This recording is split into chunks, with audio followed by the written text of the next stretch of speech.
और आइए आप कुछ और खबरों का रुख कर लेते हैं। बात करेंगे दिल्ली की, जहां पर यमुना का जलस्तर लगातार खतरे के निशान के ऊपर है। हथनीकुंड बैराज और वजीराबाद से छोड़े गए पानी की वजह से यमुना का जलस्तर एक बार फिर से बढ़ गया है और आज सुबह यमुना का जलस्तर खतरे के निशान 205.33 से बढ़कर 205.48 से ऊपर चला गया है।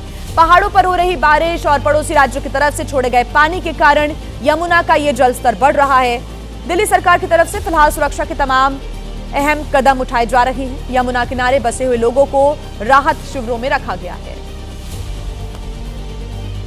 दिल्ली में बाढ़ का खतरा लगातार बना हुआ है और जिस तरह से यमुना का जल स्तर खतरे के निशान से ऊपर बह रहा है, ऐसे में मैं आपको दिखाऊं कि मैं इस समय यमुना के जो लोहे का ब्रिज है वहां पर मौजूद हूं। आप देखिए किस तरह से जो यमुना है उसका जलस्तर लगातार बढ़ा है। 6 बजे तक के रिकॉर्ड की अगर बात करें तो 6 बजे तक के रिकॉर्ड में कहीं ना कहीं यमुना का जो जलस्तर है वो 205.48 है, जो खतरे के निशान से ऊपर है। हालांकि इस पूरे मामले में अब अगर बात की जाए तो लगातार यमुना का जलस्तर लगातार कल से बढ़ा हुआ है। यमुना का जो फिलहाल जलस्तर है वो खतरे का निशान 205.33 है, लेकिन अभी यमुना का जो जलस्तर है वो 205.48 है, यानी कि यमुना लगातार खतरे के निशान से ऊपर बह रही है। हालांकि दिल्ली सरकार की तरफ से सुरक्षा के मद्देनज़र यमुना के किनारे रहने वाले तमाम लोगों को खाली करा दिया गया है, लेकिन अगर मैं आपको तस्वीरों में दिखाऊं तो यमुना का जलस्तर जैसे बढ़ा है उसके किनारे पे भी पानी बढ़ गए हैं और एहतियातन दिल्ली सरकार की तरफ से तमाम जो जरूरी कदम हैं वो उठाए जा रहे हैं। फिलहाल यमुना का जलस्तर अभी खतरे के निशान से ऊपर बह रहा है और उम्मीद ये जताई जा रही है कि जल्द पानी कम होने के आसार हैं, लेकिन अभी तक यानी कि अगर कल से आज तक की बात करें तो अभी तक यमुना का जो जलस्तर है वो खतरे के निशान से ऊपर ही बह रहा है। और आइए अब बात करते हैं उत्तराखंड की, जहां के चमोली में कुदरत का कहर जारी है और अब ये कहर लोगों की दहशत की सबसे बड़ी वजह बन गया है। चमोली के नंदानगर में लैंडस्लाइड के मामले काफी ज्यादा बढ़ गए हैं। कई घरों पर संकट मंडराने लगा है और लोग अब अपना घर बार छोड़कर सुरक्षित स्थानों की ओर जाने के लिए मजबूर हैं। दरअसल हाल ही में नंदानगर इलाके में एक मकान लैंडस्लाइड की जद में आ गया था, जिसकी दहशत अब पूरे इलाके में देखने को मिल रही है। फिलहाल जो मकान लैंडस्लाइड की जद में आकर क्षतिग्रस्त हुआ उसे खाली करा लिया गया है, लेकिन अब इसके आसपास बने जो घर हैं वहां रह रहे लोग भी अपना सामान समेटकर सुरक्षित जगहों की ओर जा रहे हैं। ये तस्वीर आप देख रहे हैं, तस्वीर साफ इस बात का इशारा कर रही है कि देवभूमि में कुदरत के कहर के आगे सब कुछ बौना साबित होता दिख रहा है।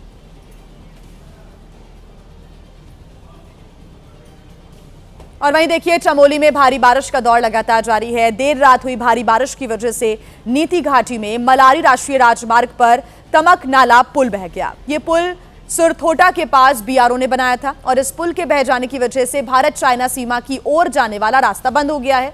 प्रशासन की तरफ से इस इलाके में राहत के इंतजाम किए जा रहे हैं। साथ ही साथ रास्ता बंद हो जाने की वजह से वैकल्पिक मार्ग को भी खोलने की कोशिशें की जा रही हैं।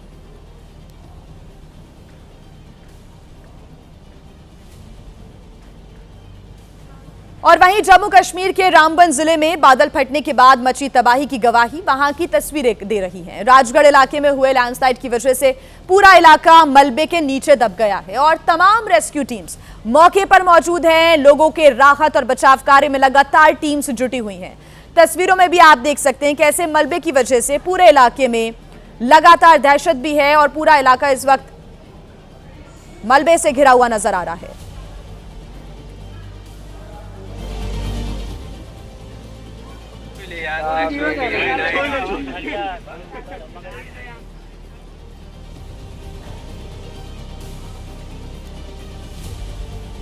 उत्तर प्रदेश की बस्ती में एक घड़ियाल की तब शामत आ गई जब वो रिहायशी इलाके में दाखिल हो गया।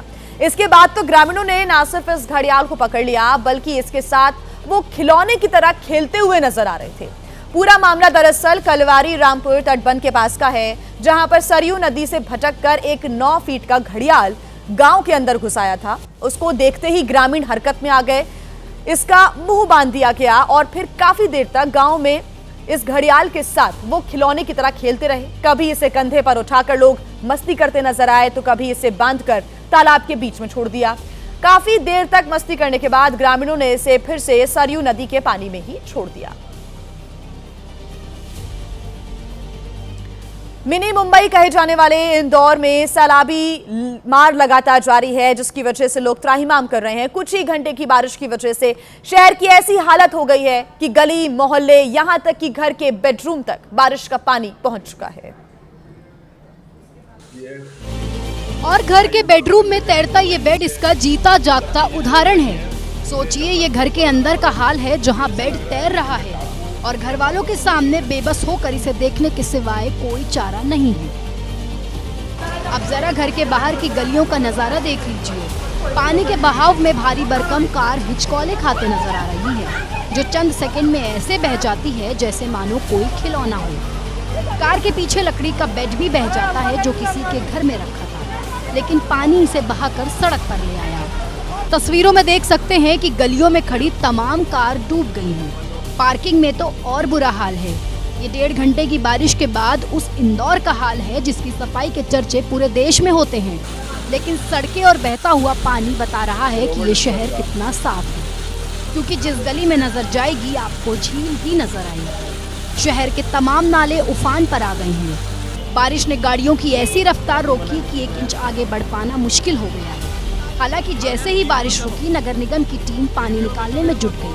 हालांकि ये कुछ तैयारी पहले से की होती तो इंदौर की ऐसी हालत ना होती।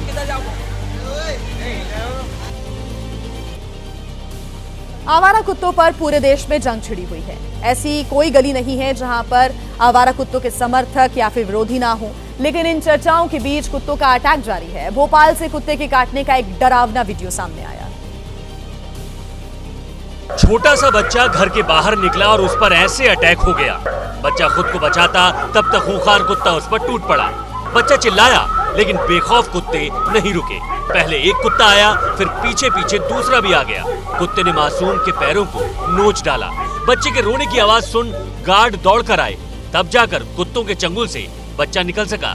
छोटे से बच्चे पर कुत्ते के इस हमले से मोहल्ले में दहशत फैल गई। स्थानीय लोग गुस्से में हैं और निगम की कार्रवाई पर सवाल उठा रहे हैं।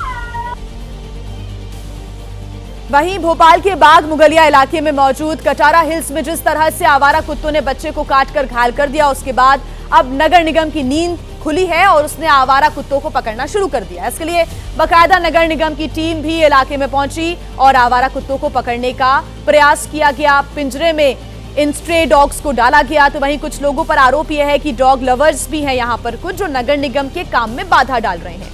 आवारा कुत्तों के खिलाफ हो रही कार्रवाई का ये विरोध कर रहे हैं। ज्यादातर लोगों का कहना है कि आवारा कुत्ते लोगों के लिए मुसीबत का सबब बन गए हैं, जो उनके बच्चों पर हमला कर रहे हैं और इससे इलाके में दहशत का माहौल है। इन सभी के बीच नगर निगम की टीम आवारा कुत्तों को पकड़ना शुरू कर चुकी है।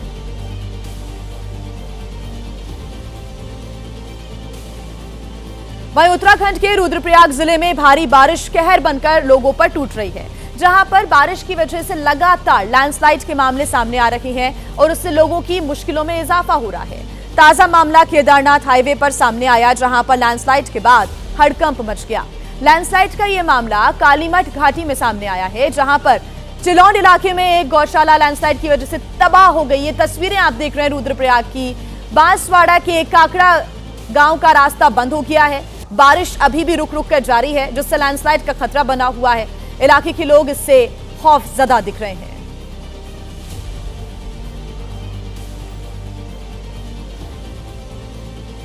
और आइए अब बात करते हैं देहरादून की, जहां के भाववाला में किंग कोबरा मिलने से दहशत फैल गई। जिसने भी सांप को देखा वो हैरत में पड़ गया।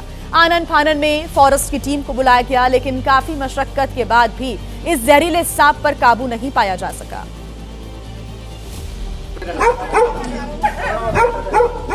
जिसके बाद क्विक रिस्पांस टीम को बुलाया गया, जिन्होंने घर की चारदीवारी में घनी झाड़ियों में किंग कोबरा को देखा, जो फन उठाकर बैठा हुआ था, जो हमला करने का संकेत दे रहा था। ऐसे में उसका रेस्क्यू करना चुनौतीपूर्ण हो गया। जैसे ही क्विक रिस्पांस टीम ने किंग कोबरा को पकड़ने की कोशिश की तो उसने हमला कर दिया, जिसमें टीम के सदस्य बाल बाल बच गए। किंग कोबरा करीब 14 फीट लंबा था। ऐसे में सांप पकड़ने वाली टीम ने उसे पहले झाड़ियों से निकाला। इस दौरान लोगों की चीख निकल गई। किंग कोबरा को पकड़ने के बाद उसे जंगल में छोड़ दिया गया। क्विक रिस्पांस टीम ने बताया कि बरसात के मौसम में किंग कोबरा काफी निकलते हैं।